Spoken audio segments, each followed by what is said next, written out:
Good evening दोस्तों। आज हम लोग पढ़ेंगे एडविन पी हबल को।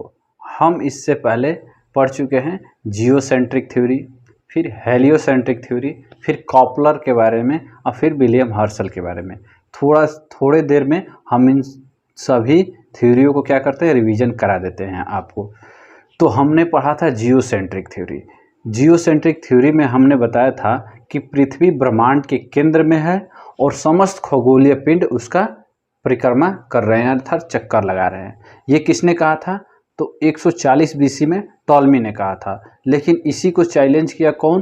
कोपरनिकस ने। कब? 1540 ईस्वी में।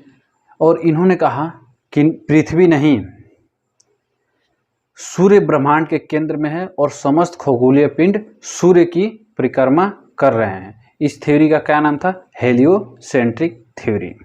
लेकिन इसका काफ़ी विरोध हुआ, ठीक। लेकिन इनके बाद ठीक कुछ समय बाद उस समय के सबसे महान व्यक्ति सर आइजक न्यूटन का जन्म हुआ। वो बचपन में पढ़े लिखे, मतलब पढ़ने लिखने में उतने अच्छे नहीं थे। उनके टीचर बोला करते थे कि इनके भविष्य का कुछ पता नहीं है। लेकिन इनके भविष्य का तो सभी लोग को पता है। टीचर के भविष्य का क्या हुआ ये किसी को नहीं पता, ठीक। इन्होंने एक महान खोज की ग्रेविटेशनल यानी गुरुत्वाकर्षण का, और इसी को आधार बनाया कौन? केपलर ने। केपलर ने आधार बनाया और उसने सिद्धांत दिया किसका? सौरमंडल का। उन्होंने कहा कि जो सूर्य है वो सौरमंडल के केंद्र में है और तथा पृथ्वी क्या करती है? दीर्घवृत्ताकार में सूर्य का परिक्रमा करती है। इसके बाद आया, इसी में थोड़ा सा संशोधन कौन किया? William Herschel. उन्होंने कहा कि जो हमारा सौरमंडल है वो आकाशगंगा का एक अंश मात्र है और ऐसी ऐसी आकाशगंगाएं ब्रह्मांड में बहुत हैं। लगभग 1 अरब आकाशगंगाएं ब्रह्मांड में स्थित है। ये 4 थ्योरी हम आपको सिखा चुके हैं। आज पढ़ेंगे 5वीं थ्योरी। वो किसकी है? तो एडविन पी हबल।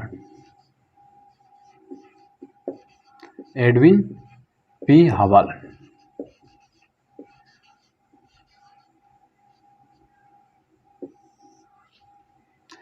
इन्होंने क्या कहा था?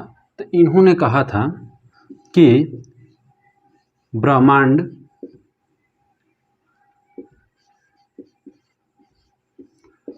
निरंतर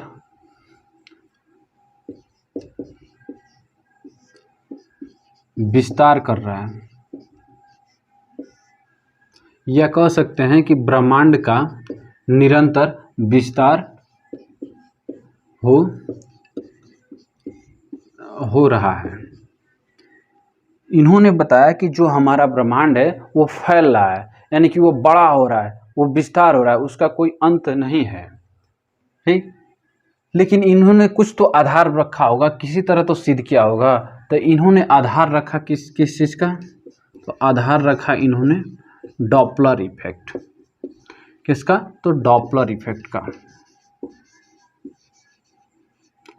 डॉपलर इफेक्ट।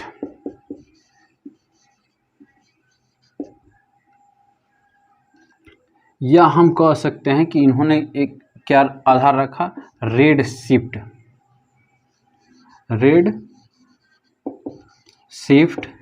थ्योरी। इन्होंने क्या दिया? डॉपलर इफेक्ट या रेड शिफ्ट थ्योरी।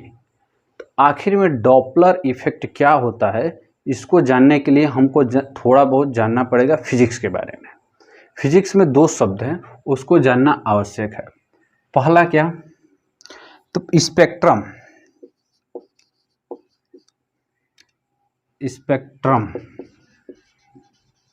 अर्थात वर्णक्रम। स्पेक्ट्रम किसे कहते हैं? वर्णक्रम किसे कहते हैं? तो स्पेक्ट्रम वो होता है, आप इसे लिख लीजिए, जब कोई श्वेत प्रकाश किसी प्रिज्म से गुजरती है तो वो अपने 7 रंगों में बट जाती है, उसी को क्या कहते हैं? स्पेक्ट्रम, यानी कि वर्णक्रम। यानी श्वेत प्रकाश का प्रिज्म से गुजरने पर 7 रंगों में बट जाना ही क्या कहलाता है? वर्णक्रम या स्पेक्ट्रम कहलाता है। ये मान लेते हैं कि ये रहा हमारा प्रिज्म। ठीक, हम इधर से क्या करते हैं, व्हाइट लाइट को प्रवेश कराते हैं। ये रही हमारी व्हाइट लाइट। जब ये प्रिज्म है, जब इस प्रिज्म में ये व्हाइट लाइट, ये श्वेत प्रकाश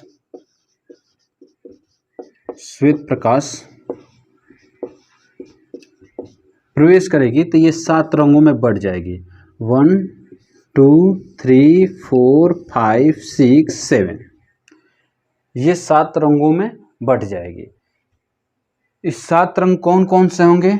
तो सबसे पहला वैलेट, फिर इंडिगो, फिर ब्लू, फिर ग्रीन, उसके बाद येलो, फिर ऑरेंज, फिर रेड। सबसे पहले क्या बनेगा? तो वैलेट कलर बनेगा, यानी बैगनी का। वैलेट यानी बैगनी कलर बनेगा। ठीक, सबसे अंत में क्या बनेगा? रेड कलर यानी लाल। बैगनी के बाद इंडिगो यानी जामुनी रंग, ब्लू यानी हरा रंग, उसके बाद ब्लू यानी नीला रंग, ग्रीन यानी हरा रंग, येलो यानी पीला रंग, ऑरेंज यानी कि नारंगी, उसके बाद रेड यानी कि लाल। सबसे अंत में क्या बनेगा? लाल। ये ऐसा क्यों होता है? तो इसको समझने के लिए हमको समझना पड़ेगा स्कैटरिंग को। स्कैटरिंग, अब ये स्कैटरिंग क्या होता है? तो इसका हिंदी होता है प्रकीर्णन।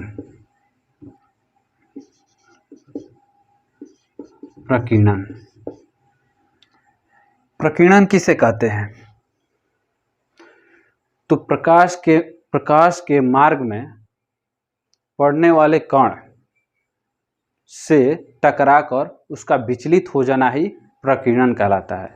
यानी कि प्रकाश के मार्ग में पड़ने वाले कण से टकराकर उस अपने मार्ग में विचलित हो जाना ही क्या कहलाता है? स्कैटरिंग कहलाता है, प्रकीर्णन कहलाता है। प्रकीर्णन क्या होता है?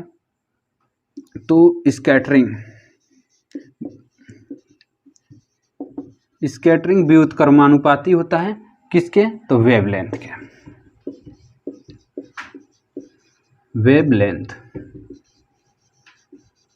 वेवलेंथ यानी तरंगदैर्ध्य।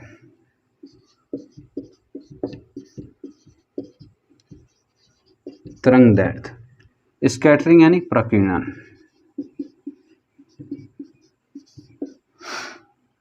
ये व्युत्क्रमानुपाती होता है, यानी कि जिस रंग का या जिसका तरंगदैर्ध्य अधिक होगा उसका क्या होगा? स्कैटरिंग कम होगी।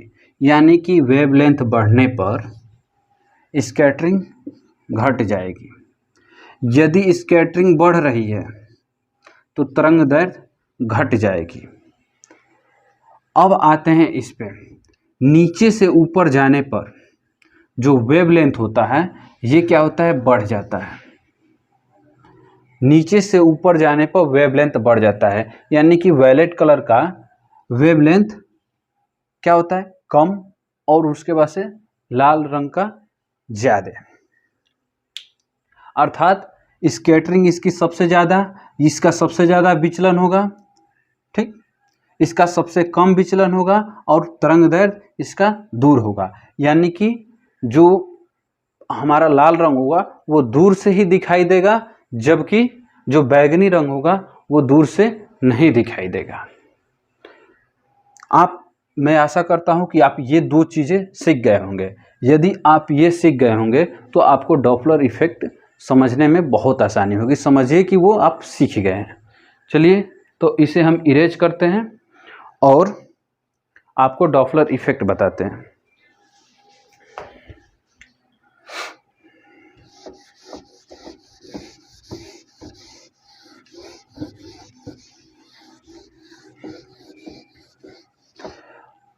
अब देखिए, डॉपलर इफेक्ट साउंड का भी होता है और डॉपलर इफेक्ट लाइट का भी होता है। तो हमको यहाँ पे कौन सा देखना है? लाइट का देखना है, यानी कि लाइट का, प्रकाश वाला। प्रकाश में दो ही अवस्थाएं बन सकती हैं, एक तो प्रकाश स्रोत पास आ रहा हो, एक दूर जा रहा हो। किसी स्थिर बिंदु के पास प्रकाश आ रही हो या इससे दूर जा रही हो, दो ही अवस्थाएं बनेंगी। इन्हीं को हम लिख लेते हैं। चलिए यहाँ पे मान लिए कोई स्टेशनरी पॉइंट है, स्टेशनरी पॉइंट यानी कि स्थिर बिंदु।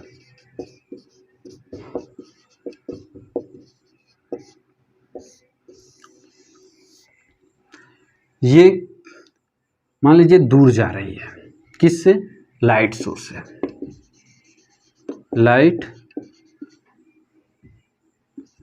लाइट सोर्स यानी कि प्रकाश स्रोत से,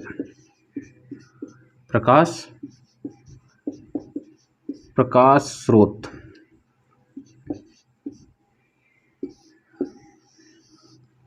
क्या हो रहा है? दूर जा रहा है। ठीक। दूसरा कंडीशन क्या होगा कि यहाँ पे स्थिर बिंदु है,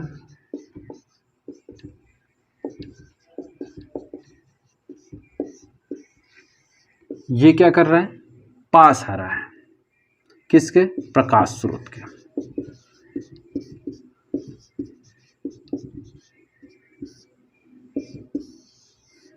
पास आ रहा है, पास। अब आप एक बात याद रखिए कि सबसे ज़्यादा स्कैटरिंग किसकी होगी? तो स्कैटरिंग किसकी होगी? तो बैगनी कलर की। अब देखिए, मान लीजिए कि कोई वस्तु है, कोई स्थिर बिंदु है, ठीक, इसे मान लेते हैं स्थिर बिंदु। ये मान लेते हैं हम क्या? प्रकाश स्रोत। यदि हम प्रकाश स्रोत को पास लेके आ रहे हैं तो सबसे पहले इंटर कौन सा कलर करेगा? कौन सा प्रकाश? तो वो बैगनी है। बैगनी रंग की जो प्रकाश होगी वो इसमें बढ़ती जाएगी, उसके बाद इंडिगो, उसके बाद अन्य सभी, और अंत में सबसे कौन सा होगा? तो लाल रंग होगा। यानी कि यदि ये कहें कि कोई प्रकाश स्रोत पास आ रहा है तो उसमें कौन से कलर का प्रधानता होगा? उसमें कौन सा कलर सबसे अधिक होगा? तो वो होगा बैगनी रंग। लेकिन ठीक इसका उल्टा कर देते हैं कि ये मान लेते हैं क्या है? कोई स्थिर बिंदु है और इससे क्या है? प्रकाश स्रोत क्या दूर जा रहा है, प्रकाश स्रोत इससे दूर जा रहा है। तो आप ये सोचिए कि इसमें से बैगनी कलर तो पहले निकल जाएगी, उसके बाद इंडिगो निकल जाएगी, मतलब ऐसे करके करते सभी किरणें निकल जाएंगी और अंत में सबसे कौन सी किरण बचेगी? तो सबसे अंत में रेड लाइट बचेगी, यानी कि लाल रंग। तो यानी कि हम कह सकते हैं कि यदि कोई वस्तु दूर जा रही है तो उसमें कौन सा रंग की प्रधानता होगा? लाल रंग का। आप बस इतना ध्यान रखिए। यानी कि जब पास आ रही है, हम किसी प्रिज्म से गुजार देते हैं, ठीक, यहाँ पे देख लेते हैं। ये रहा हमारा प्रिज्म, यहाँ से प्रकाश एंटर किया और ये अपने 7 रंगों में बट गया है, 3, 4, 5, 6, ये 7। पास आ रही है तो कौन सा कलर की प्रधानता होगी? तो बैगनी, यानी वैलेट,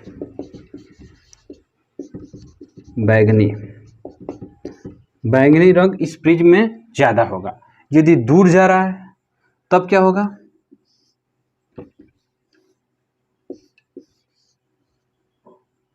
ये रहा और ये 7 रंगों में बट गया, 4, 5, 6, 7।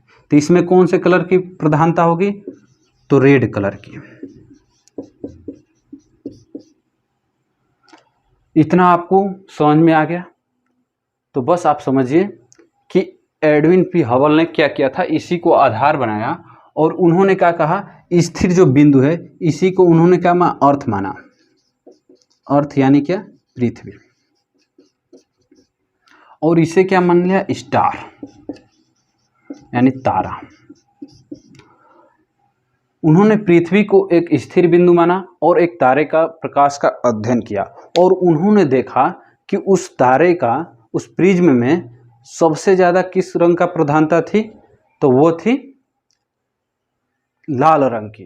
तो उन्होंने कहा कि लाल रंग की प्रधानता है, यानी कि वो स्टार दूर जा रहा है।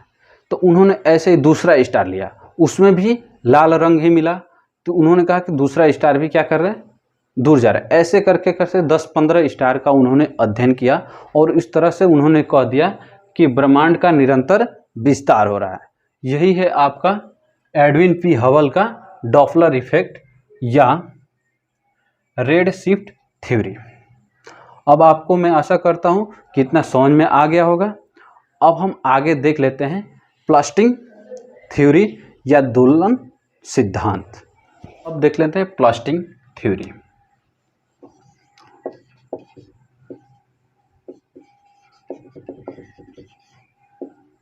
प्लस्टिंग थ्योरी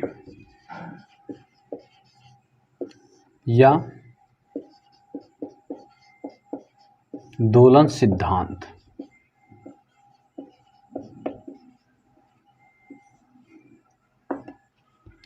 ये चौथा नंबर है, 6 नंबर।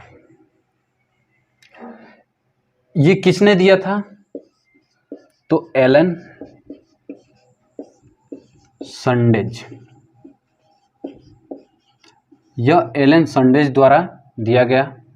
और इन्होंने क्या कहा, इन्होंने कहा कि ब्रह्मांड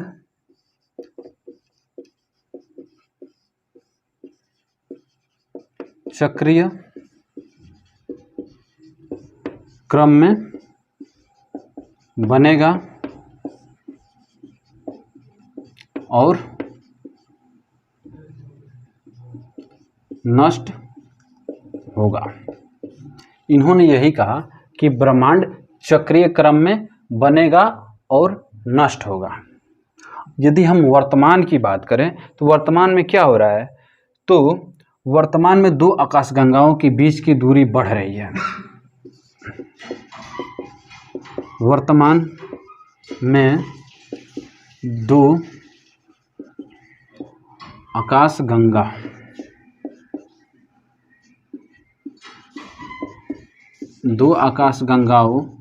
के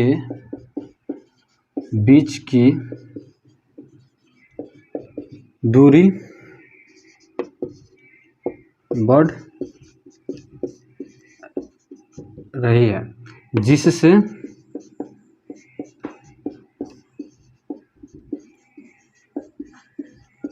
ब्रह्मांड में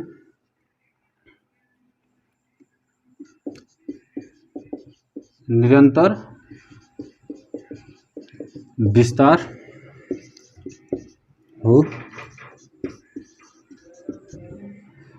ये अभी आपने पढ़ा एडविन पी हबल के द्वारा कि ब्रह्मांड का निरंतर विस्तार हो रहा है।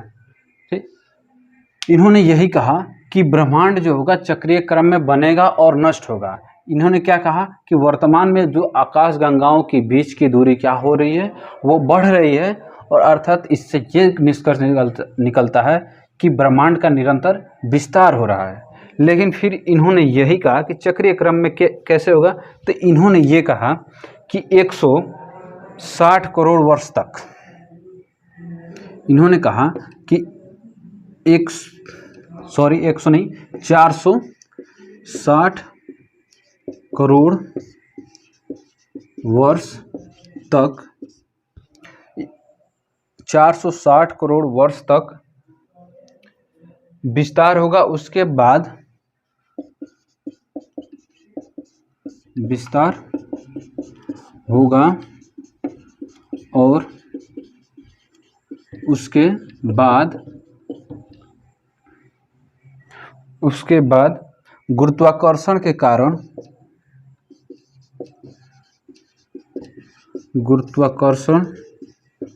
कारण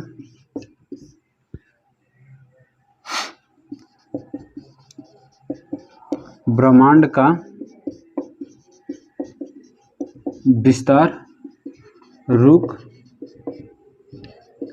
जाएगा। इसके बाद इसके बाद वह यानी कि ब्रह्मांड सिकुड़ना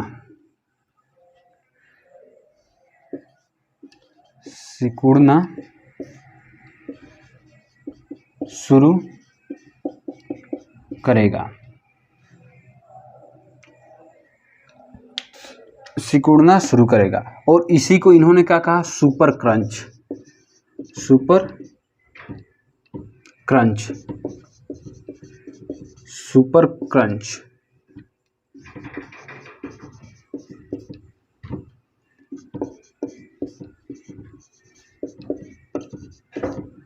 सुपर क्रंच इन्होंने कहा कि 460 करोड़ के बाद ये क्या होगा कि जो ब्रह्मांड ये क्या कर रहा है? विस्तार हो रहा है। 460 करोड़ तक ही विस्तार होगा, उसके बाद वो रुक जाएगा और गुरुत्वाकर्षण के कारण वो फिर से क्या होगा? जिस तरह से विस्तार, जहाँ से उसकी उत्पत्ति हुई है, फिर वो उसी में आके वो एक बॉल की तरह वो क्या हो जाएगा? बढ़ जाएगा।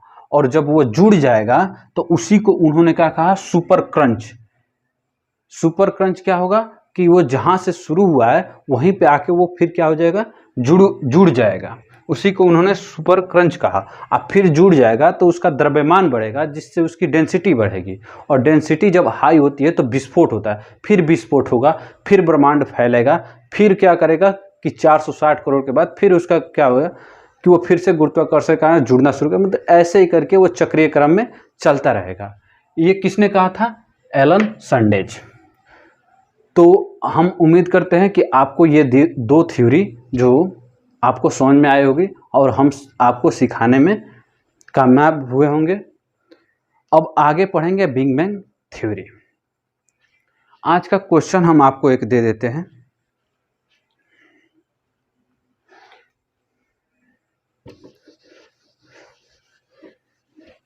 आज का क्वेश्चन आपका है,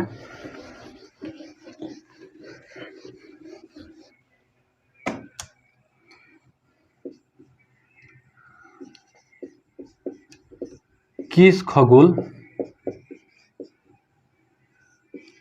खगोलवेत्ता ने कहा था कि ब्रह्मांड निरंतर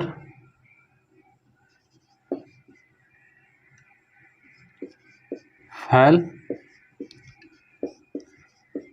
रहा है? आपका ऑप्शन है ए टॉलमी,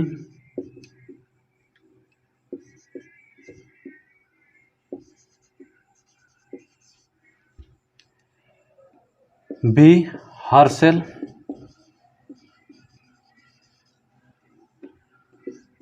सी कैपलर,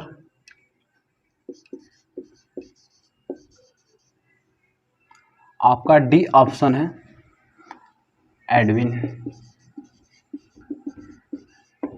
पी हबल।